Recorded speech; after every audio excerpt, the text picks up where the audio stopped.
فإذا نفخ في الصور فلا أنساب بينهم يومئذ ولا يتساءلون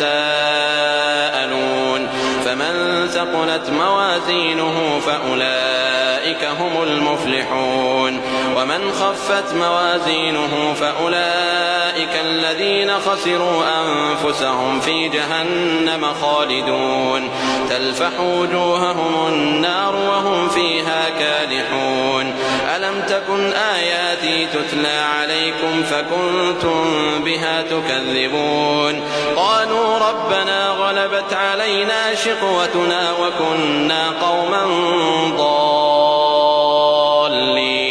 ربنا أخرجنا منها فإن عدنا فإنا ظالمون قال اخسئوا فيها ولا تكلمون إنه كان فريق من عبادي يقولون ربنا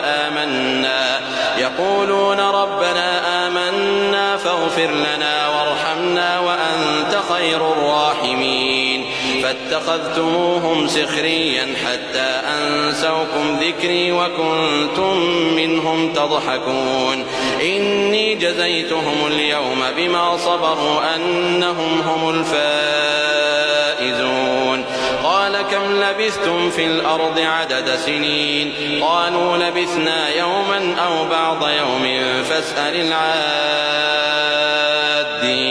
قال إن لبثتم إلا قليلا لو أنكم كنتم تعلمون أفحسبتم أنما خلقناكم عبثا وأنكم إلينا لا ترجعون فتعالى الله الملك الحق لا إله إلا هو رب العرش الكريم ومن